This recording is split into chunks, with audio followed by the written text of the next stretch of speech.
Welcome to Section 16.1, Part 1. This is the 164th session of the CISSP Exam Prep Series. In this session, we'll cover the foundational habits that keep daily operations secure. We'll answer several questions. Why do security operations exist at all? What is the difference between need to know and least privilege? How does separation of duties stop fraud? What are two-person control and split knowledge? How do job rotation and mandatory vacations protect you? And why is due care the thread tying it all together? Why does this matter beyond the exam? Because these are the controls you enforce every single week. Picture a payment processor where one engineer holds every key to production. Picture a warehouse where the same clerk orders stock and signs the checks. Get these foundations right, and no single person can quietly wreck or rob the organization. Get them wrong, and one bad actor or one honest slip can take everything down. So why do security operations exist in the first place? They exist to safeguard your assets day after day. That means your information, your systems, your devices, your facilities, and your applications. Operations is the ongoing work of spotting threats, finding weaknesses, and putting controls in place to shrink the risk. Think of it as the maintenance crew for a bridge. The bridge was engineered well, but someone still has to inspect the bolts every day. Without that steady attention, small problems grow into collapses. What is the difference between need to know and least privilege? People use them interchangeably, but the exam draws a line. Need to know is about data. It grants you access only to the specific information your job requires, and nothing more. Least privilege is broader. It covers both data and the rights to perform system actions. Picture a hospital. Need to know says a nurse sees only her own patient's charts. Least privilege adds that she can read those charts but cannot reformat the server. One limits what you see, the other limits what you can do. How does need to know actually keep secrets safe? By shrinking the circle of people who know. The fewer people hold a secret, the smaller the chance it leaks. And here is a subtlety the exam loves. A security clearance is not a golden ticket. Someone cleared to see sensitive material still only gets the specific pieces their role demands. Think of a spy agency. Being cleared to a level opens the door, but an officer still only receives the files tied to a current mission. Clearance plus need to know, not clearance alone. Why does least privilege matter so much in practice? Because excess access is a loaded weapon. When everyday users run as full administrators, one careless click can delete critical data. Worse, if that overprivileged account catches malware, the malware inherits every one of those powers. The same trap hits service accounts that run applications. Give them full control they never needed, and a compromised app hands an attacker the crown jewels. Grant only what the task requires, and you cap the damage from any single mistake. How does separation of duties stop fraud? By making sure no one person controls a critical function end-to-end. Split the process. And a single bad actor cannot pull off a scheme alone. To cheat, two or more people would have to collude, which is harder to arrange and easier to catch. Picture a concert venue. One worker sells wristbands and another checks them at the gate. If the same person did both, they could wave friends in for free or pocket the cash. Separate the roles, and the fraud needs a conspiracy. What about the security and administrative side of separation? The same logic applies to your most powerful controls. You divide administration and security responsibilities across several trusted people. That way no single administrator can quietly disable a safeguard and cover their tracks. Think of a nuclear plant control room. No one operator can bypass every interlock alone. Spread the power, and you remove the single point where one person could unravel the whole defense. So let's bring it together. Security operations exist to safeguard your assets through steady, everyday care. Need to know limits the data you can see, and least privilege limits both data and actions. Separation of duties splits critical work, so fraud requires collusion, and it also spreads administrative power. Underneath all of it sits due care and due diligence, the reasonable, ongoing effort that reduces both real losses and management's liability. Master these habits, and the rest of operations builds cleanly on top. The MCQs covering all the topics and concepts from this session are available on RooCloud.com. Practice the chapter-specific MCQs before moving on to the next session. Thanks for watching. If you have any questions or feedback, post a comment below or email us. I will see you in the next session. Welcome to Section 16.1, Part 2. This is the 165th session of the CISSP Exam Prep series. This part picks up where the last one left off, moving from broad principles into the specific personnel controls that enforce them. In this session, we'll cover the human controls that catch fraud and lock down power. We'll answer several questions. What is two-person control? What is split knowledge? How do job rotation and mandatory vacations expose fraud? What is privileged account management? How does just-in-time access defeat stolen credentials? And what is a service level agreement? Why does this matter beyond the exam? Because trusted people do not always stay trusted. A skip bonus, a bad review, or a personal grudge can turn a loyal administrator into a threat. Picture a finance team where one accountant has run payroll alone for years. Nobody has ever checked her work. These controls exist so that a quiet scheme cannot run forever, and so that one stolen password cannot hand an attacker the keys to your kingdom. So what is two-person control? It requires two people to approve or complete a critical task. Neither can act alone, which forces peer review and blocks a lone insider. Think of a safe deposit box at a bank. The customer holds one key and the bank holds another, and the box opens only when both keys turn together. In the digital world, some privileged tools split an emergency password in half. So two administrators must each type their piece to log in. What is split knowledge, and how is it different? It blends separation of duties with two-person control into one design. The idea is that the information or privilege needed to do something is divided among two or more people. No single person holds enough to compromise the environment on their own. Picture a launch code printed on two cards, each locked in a different officer's safe. Only when both officers bring their halves together does the full code exist. Divide the knowledge, and you divide the power. How do job rotation and mandatory vacations expose fraud? Both work by putting fresh eyes on someone's tasks. Job rotation moves employees through different roles over time. If someone was cooking the books, the person who takes over the role is likely to stumble onto it.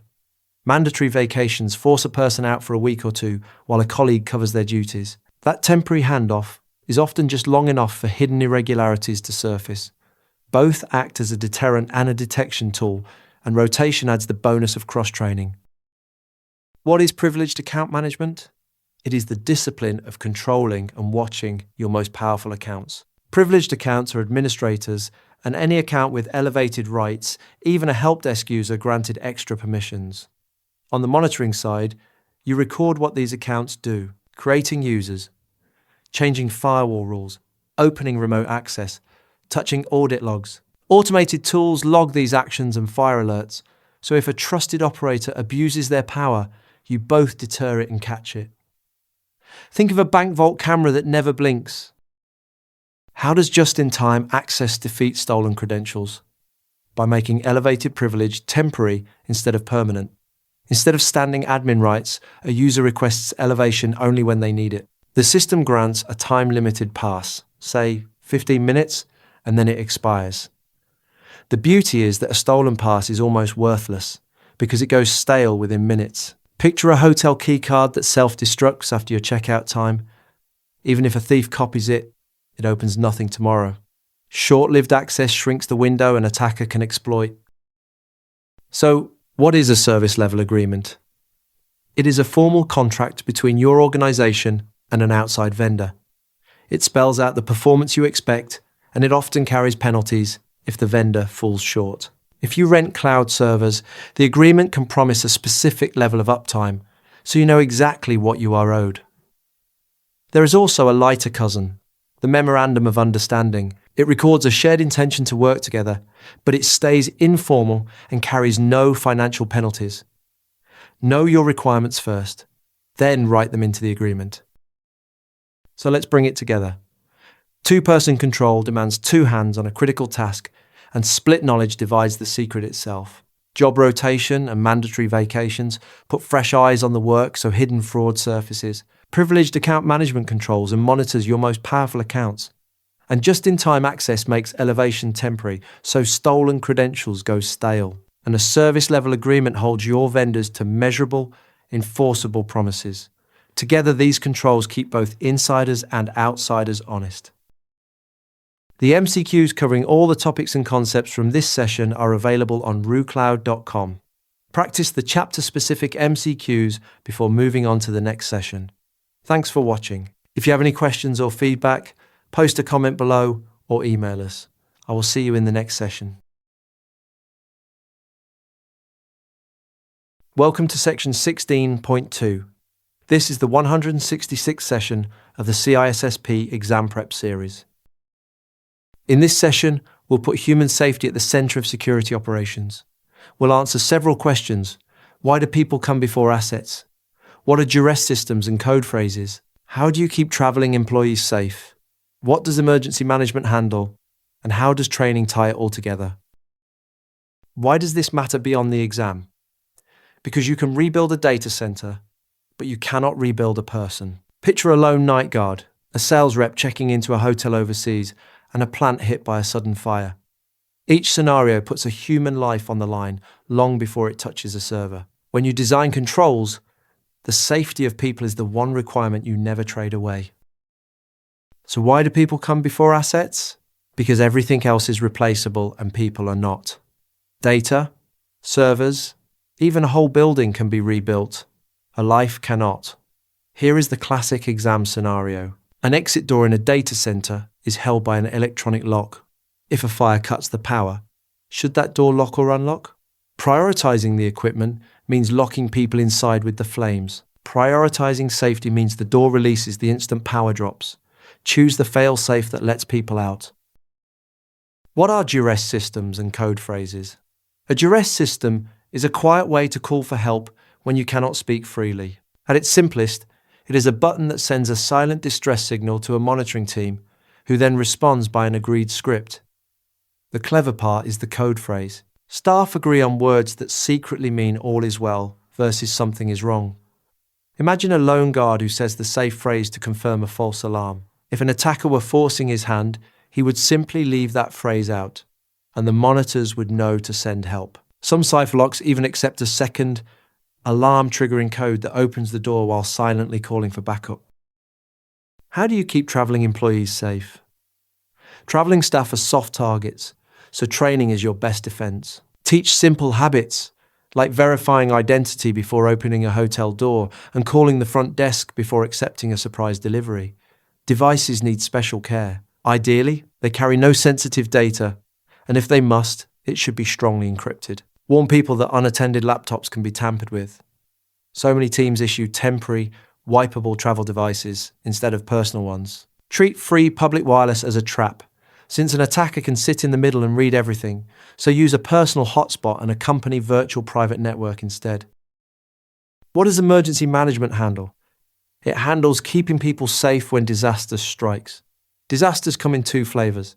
Natural ones like hurricanes, earthquakes, and floods, and human-caused ones like fires, attacks, or a sweeping power outage. Your plans will differ based on the threats your region actually faces. A coastal office plans for storms, while an inland one may plan for wildfire. Whatever the event, the guiding rule stays constant. The safety of your people is the first consideration before you worry about restoring any system. How does training tie all of this together? Training is the thread that turns policy into instinct. Once you run an awareness program, folding in personnel safety topics is easy, covering duress systems, travel habits, and emergency plans.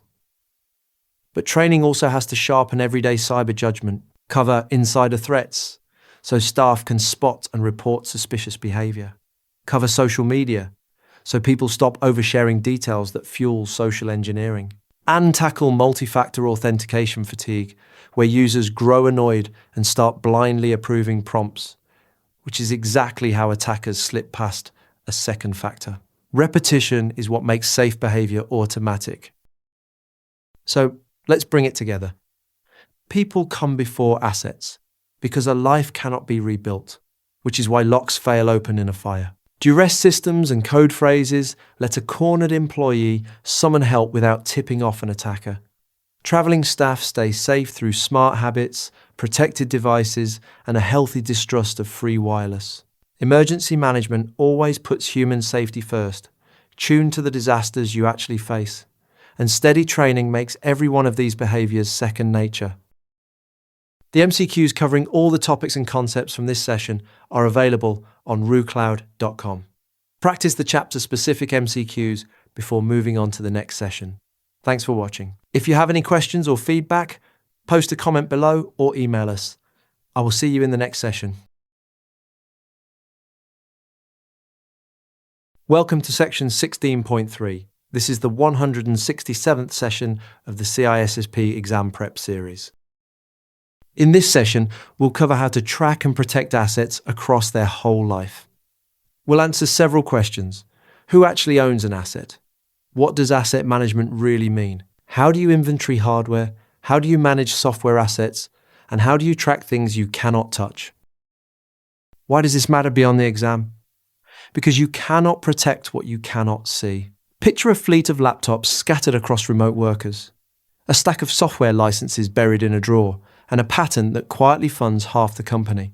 Each is an asset, and each leaks value the moment it slips off your radar. Solid asset management is how you keep every one of them accounted for and defended. So who actually owns an asset? Ownership sits with senior management, not with the technician who touches it daily. The data owner is a senior leader with ultimate responsibility for a set of information, and senior managers likewise own hardware like the servers their department runs. This matters because naming the owner names the person on the hook for protecting that asset. Owners then delegate the hands-on work. A data custodian handles the daily chores, like setting access controls, running backups, and managing storage. Think of a museum. The board owns the collection, but the curators do the everyday care. What does asset management really mean? It means tracking everything of value, whether you can touch it or not, from the day you acquire it to the day you retire it. Tangible assets are physical, like hardware and software the company owns. Intangible assets are abstract but real, like patents, copyrights, and even the company's reputation, all of which represent future revenue. It usually starts with a good inventory. Many teams lean on an automated configuration system that, as it checks settings, also confirms each machine is still on the network and accounted for. Manage assets well, and you simply stop bleeding losses. How do you inventory hardware? By tagging and scanning everything through its full life cycle. Hardware means the physical fleet, your computers, servers, routers, switches, and peripherals. A common approach is a barcode system. You tag each device, store its model, serial number, and location in a database, then periodically scan the tags to confirm you still control the gear. Radio frequency tags do the same job faster and hands-off, though they cost more. Two more rules matter. Before disposal, sanitize the device to wipe every trace of data, using a checklist so nothing gets missed. And treat portable media holding sensitive data as a tracked asset too. How do you manage software as an asset?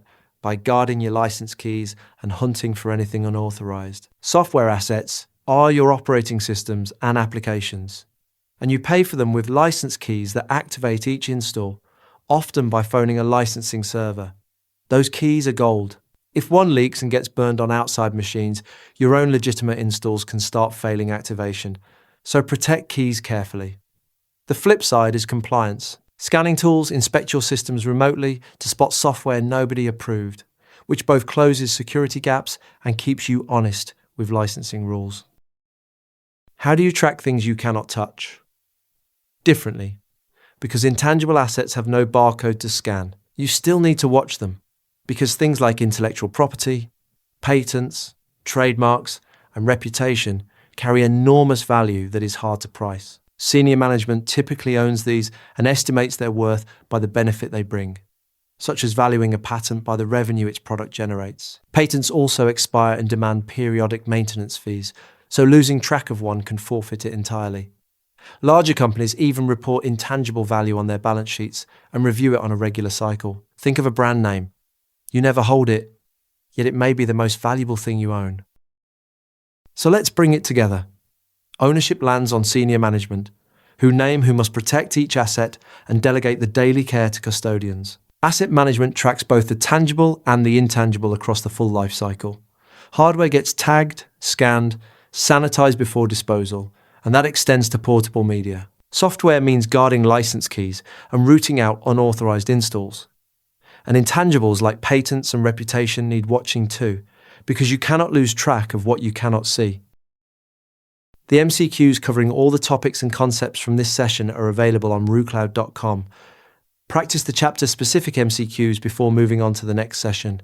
Thanks for watching. If you have any questions or feedback, post a comment below or email us. I will see you in the next session. Welcome to section 16.4. This is the 168th session of the CISSP Exam Prep series. In this session, we'll cover how to protect the media that holds your data. We'll answer several questions. What counts as media and why manage it? How do you protect media in daily use? How do you care for backup tapes? What about the data on mobile devices? And how do you retire media at the end of its life? Why does this matter beyond the exam? Because your data lives on physical things, and physical things get lost, stolen, and worn out. Picture a backup tape riding in an unmarked van, a thumb drive slipping out of a pocket, and an old drive tossed in a bin with the payroll files still on it. Every one of those is a breach waiting to happen. Managing media is how you keep confidentiality, integrity, and availability intact from cradle to grave. So what counts as media, and why manage it? Media is anything that can hold data, and that net is wide. Tapes, optical discs, internal and external drives, solid-state drives, flash drives, and even the memory cards inside phones. Backups often live on tape, so media management leans heavily on tapes, but it reaches every format, including plain paper printouts. Why bother? Because handling media well is what preserves the core triad. Mark it, handle it, and store it properly.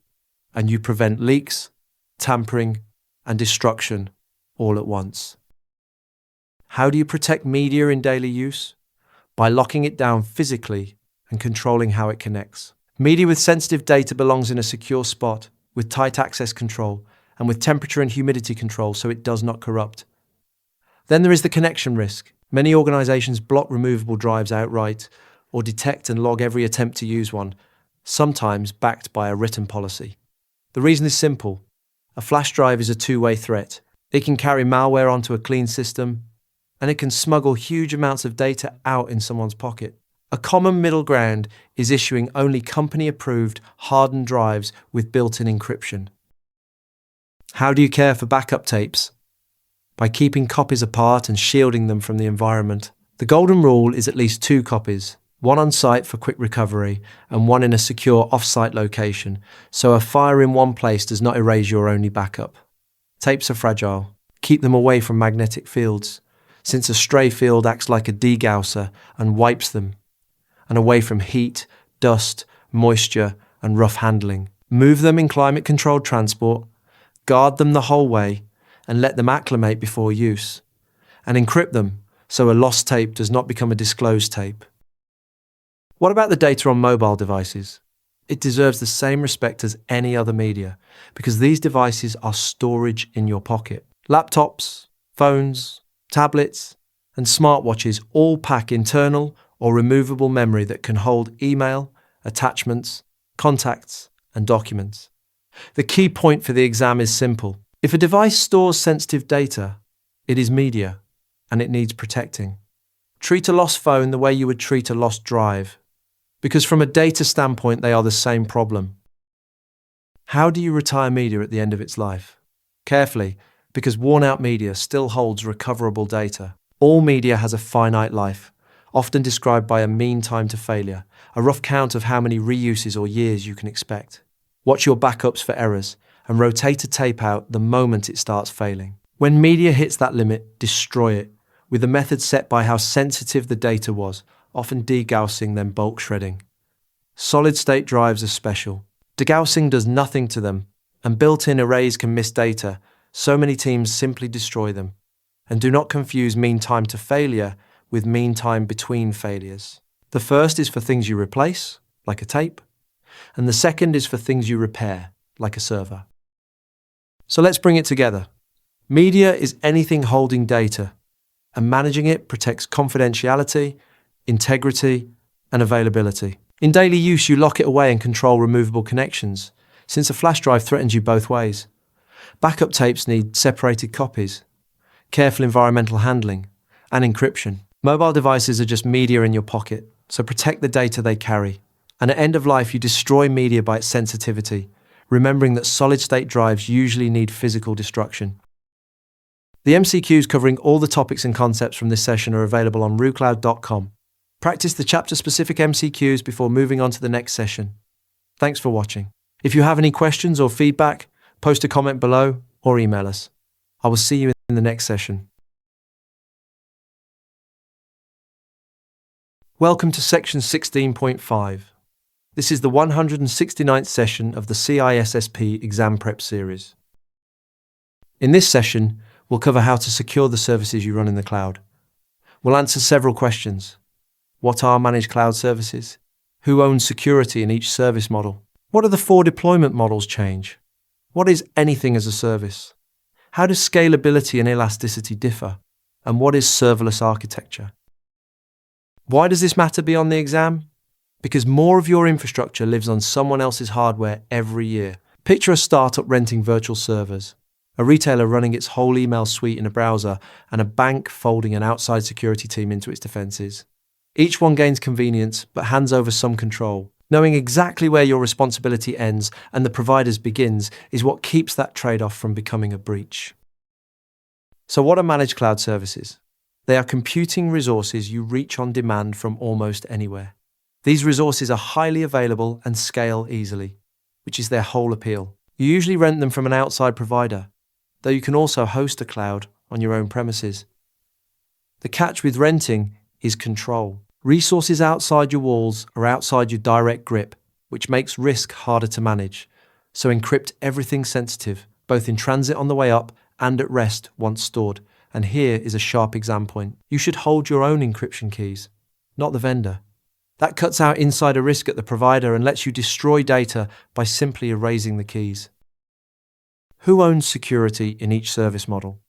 It depends on how much of the stack the vendor runs. With software as a service, you get a finished application in your browser, and the vendor maintains almost everything, though you still share responsibility for your configuration and your data. With platform as a service, the vendor supplies the platform, the operating system, and runtime, while you build, deploy, and manage your own applications on top. With infrastructure as a service, the vendor provides only the bare compute, storage, and networking, and you install and maintain the operating systems and everything above them. The rule is simple. The lower down the stack you rent, the more security work stays on your plate. What do the 4 deployment models change? They change who can use the cloud and who maintains it. A public cloud is open to any customer and run by an outside provider, where a service level agreement keeps quality in line. A private cloud serves a single organization, either self-hosted or rented for exclusive use, with maintenance split by the service model. A community cloud is shared by organizations with a common concern, like a shared mission or compliance need, and duties are shared by whoever hosts. A hybrid cloud binds 2 or more of these together so data and applications can move between them, again sharing maintenance by host and model. Think of housing. Public is an apartment building, private is your own house, community is a shared co-op, and hybrid is owning a home while renting a storage unit. What is anything as a service? It is the catch-all for any capability delivered over the cloud. Providers increasingly host new offerings in the cloud rather than on their own equipment, because it unlocks rapid growth, scale, and availability. A big branch of this is security as a service, where protections like backup, authentication, anti-malware, and monitoring arrive as cloud services. You will also hear the terms managed service provider and managed security service provider. These are outside firms that remotely oversee and run your on-premises or cloud systems. Some general purpose, some specialized in one area, some focused on a single industry. How do scalability and elasticity differ? Both add capacity. but the how and the when set them apart. Scalability is your ceiling. It is the ability to handle more load by adding resources, usually as a planned manual step, like shutting a server down to install more memory. Elasticity is automatic and dynamic. The system adds and removes resources on its own as demand rises and falls, with no downtime. Picture a shopping site during a flash sale. Elasticity spins up extra memory and processors as the crowd floods in, then quietly releases them when the rush ends. Scalability is the bigger tank you install by hand. Elasticity is the tank that fills and drains itself. So what is serverless architecture? It is a model where you own only your code and the provider runs everything under it. There is still a physical server somewhere, but you never think about it. You just write the logic. Each function is built to run independently, much like a microservice, so the provider can scale each one on its own. The real win is cost. Unlike a platform that stays running and billing even while idle, a serverless function wakes only when called, does its job, and then stops. You will also hear this called function as a service. Think of a motion sensor light. It stays dark and free until someone walks by, then lights only for the moment it is needed. So let's bring it together. Managed cloud services trade some control for convenience. So encrypt everything and hold your own keys. The service model sets your security share, and the lower you rent, the more you own. The 4 deployment models decide who uses and maintains the cloud. Anything as a service pushes every capability into the cloud, including security itself. Scalability is manual headroom, while elasticity is automatic and on demand. And serverless lets you run pure code that costs nothing while idle. The MCQs covering all the topics and concepts from this session are available on RooCloud.com. Practice the chapter-specific MCQs before moving on to the next session. Thanks for watching. If you have any questions or feedback, post a comment below or email us. I will see you in the next session. Welcome to section 16.6. This is the 170th session of the CISSP Exam Prep series. In this session, we'll cover how to keep systems in a known, secure state. We'll answer several questions. What is configuration management for? How do you provision and harden a new system? What is a baseline? How do images deploy that baseline? And how does automation scale it across the fleet? Why does this matter beyond the exam? Because default settings are dangerous and inconsistency is worse. Picture rolling out 200 laptops by hand, each configured a little differently, each with some feature left wide open. That is 200 chances for a gap an attacker can find. Configuration management is how you deploy every system the same secure way and keep it that way for its whole life. So what is configuration management for? It ensures systems start in a secure, consistent state and stay there over time. Left to defaults, systems drift apart and quietly accumulate weaknesses. Configuration management fights that drift by defining a known good setup and enforcing it everywhere. Think of a restaurant kitchen with a written recipe for every dish. Without it, each cook improvises and quality swings wildly. With it, every plate comes out the same, every time. That consistency is exactly what keeps a large environment defensible. How do you provision and harden a new system? By installing what you need and then locking down everything you do not. Provisioning is simply setting up the operating system and applications, but the defaults typically leave far too much exposed. So you harden the system for its specific role. Disable every unused service, since a file server has no reason to run a file transfer service it never uses. Close the unused ports, which often happens automatically as you kill those services. Strip out applications nobody needs, including the extras that installers sneak in. And change every default password, because attackers already know them all. So what is a baseline? A baseline is your defined starting configuration, the master list of settings for a given kind of system. Think of it as the recipe made explicit. A file server baseline captures exactly how to harden a file server, while a desktop gets its own different baseline. It is a starting point, not a straitjacket, so administrators still tweak it for particular machines. The value is that every system of a given type begins from the same secure, deliberate footing, rather than from whatever the installer happened to leave behind. How do images deploy that baseline? Through a simple 3-step process that stamps out identical machines fast. First, an administrator builds one gold system, installing the operating system and applications, applying all the security settings, then testing it thoroughly. Second, they capture an image of that system and store it on a server. Third, they deploy that image onto new machines as needed, adding only small finishing touches like unique names. The payoff is huge. A pre-built image drops onto a machine in minutes, and if a system gets corrupted, you re-image it in minutes, instead of troubleshooting for hours. Just guard those images carefully, because malware buried in a gold image would spread to everything you deploy. How does automation scale this across the fleet?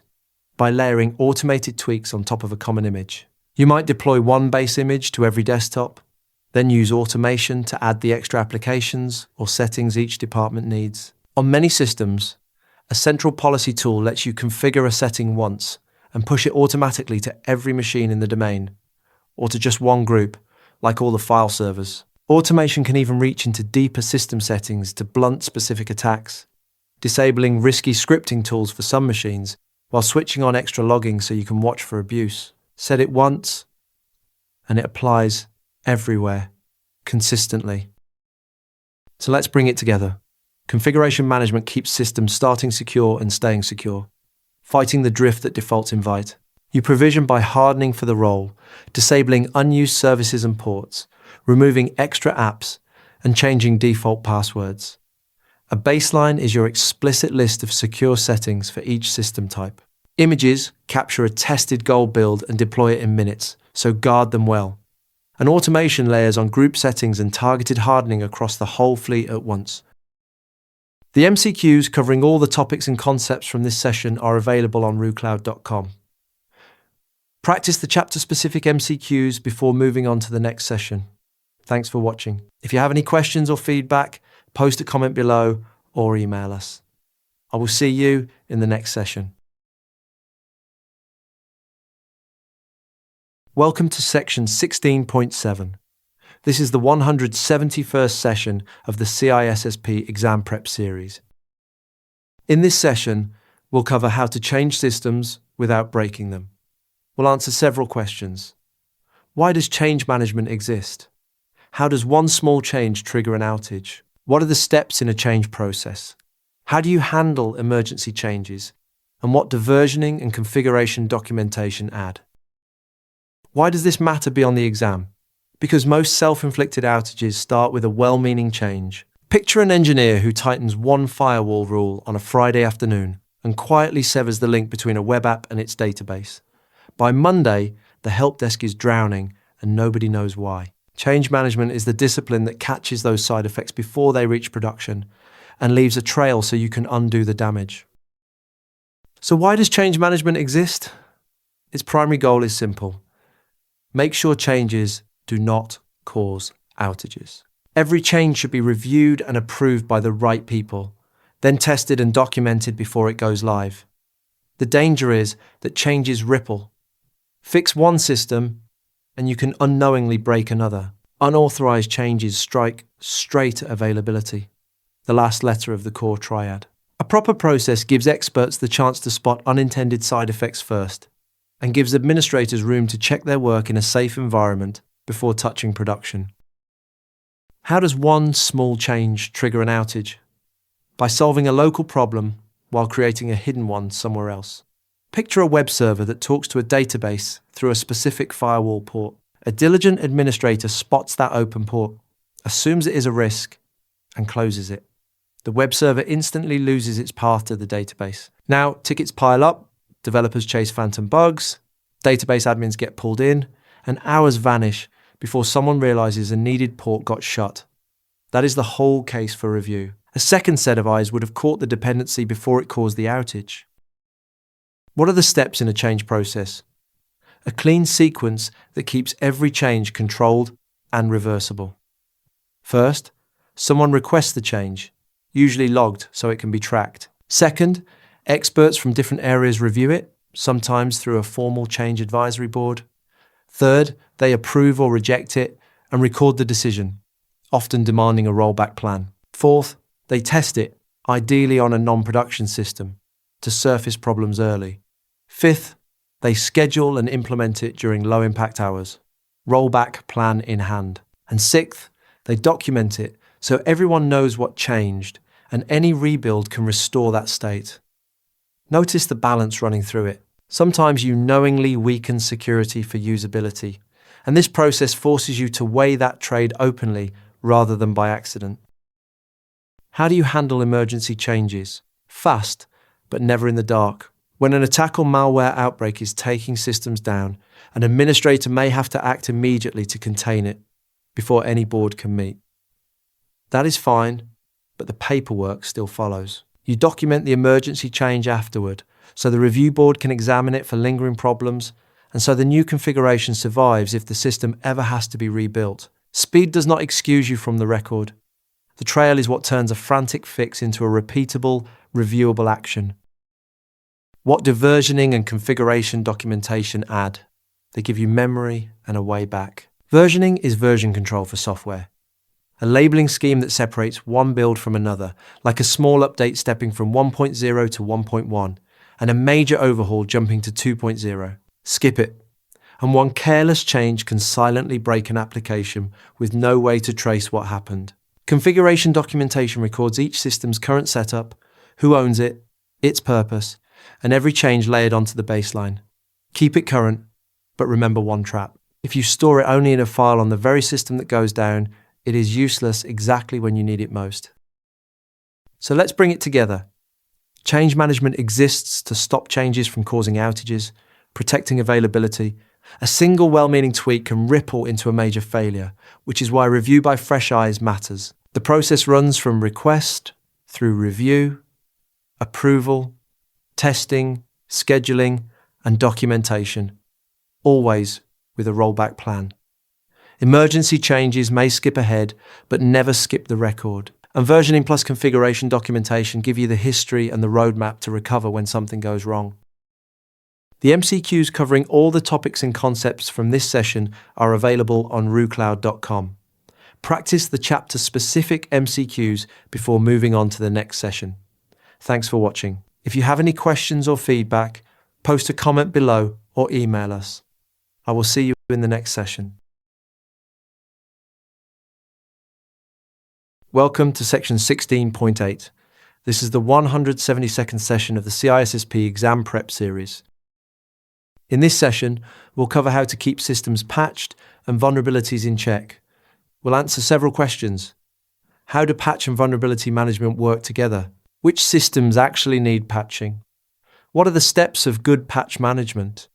What is vulnerability management and residual risk? How do vulnerability scans help? And what is the common naming dictionary for flaws? Why does this matter beyond the exam? Because most breaches exploit a hole that already had a fix. Picture a company that read about a critical flaw, had a patch sitting available for months, and still got compromised through that exact gap. It happens constantly. Patch and vulnerability management are the twin routines that keep known weaknesses from becoming your next incident. One closes the holes, the other keeps checking that they stayed closed. So how do patch and vulnerability management work together? They are two halves of one defense against known flaws. Bugs and vulnerabilities turn up constantly in operating systems and applications, and vendors respond by writing and testing patches. Patch management makes sure those fixes actually get applied. Vulnerability management keeps verifying that your systems are not exposed to known threats. Notice how naturally they split. One team keeps systems patched, and a separate team confirms the patching worked. That is separation of duties in action, a built-in check and balance. Which systems actually need patching? Far more than just your servers and workstations.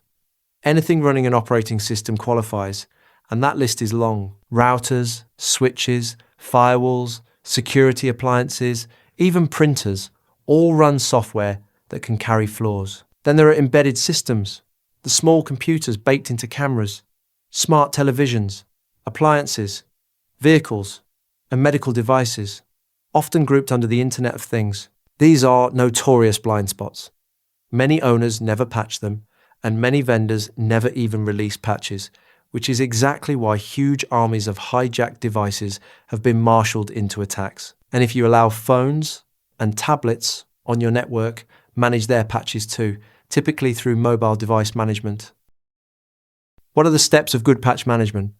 A disciplined pipeline from release to verification. First, evaluate each patch to see whether it even applies to your systems, since a fix for one platform may be irrelevant to another. Second, test it on an isolated, non-production machine, because a bad patch can send a system into an endless reboot loop, and you would rather learn that on one box than 1,000. Third, approve the tested patch, often routing it through your change management process. Fourth, deploy it, usually with automated tools. And fifth, verify it's stuck, auditing systems to confirm they are actually patched. Smaller shops may just auto-approve everything, but larger ones take control to avoid outages. Why is timing such a weak point? Because attackers move faster than most patching teams. Many vendors release patches on a predictable monthly schedule, which helps administrators plan their testing. But that predictability cuts both ways. Attackers reverse engineer each new patch to discover the very flaw it fixes, then build an exploit, and attacks can begin within a day of release. Worse, plenty of systems stay unpatched for weeks, months, even years, and attackers happily exploit them long after the fix existed. Occasionally, a flaw is severe enough that a vendor pushes an emergency patch off the normal schedule. Speed on your side is the whole game. What is vulnerability management and residual risk? Vulnerability management is the ongoing work of finding flaws, judging them, and reducing the ones that matter most. You cannot eliminate every vulnerability any more than you can eliminate all risk, so you focus on the biggest exposures. And here is a key idea. After you apply a control, whatever risk remains is residual risk. Management can consciously choose to accept that leftover risk rather than spend more to chase it. If a minor fix would break an important application, leadership may decide to live with the flaw for now. When management accepts a risk, management owns any resulting loss. How do vulnerability scans help? They automatically hunt for known weaknesses across your systems and networks.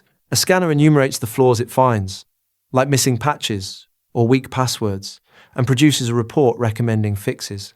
The twist is that attackers run the very same kind of tools, looking for the same holes to exploit, so your goal is to find and fix them first. But a scan alone changes nothing. Someone still has to act on the report and apply the patches, and expect some noise.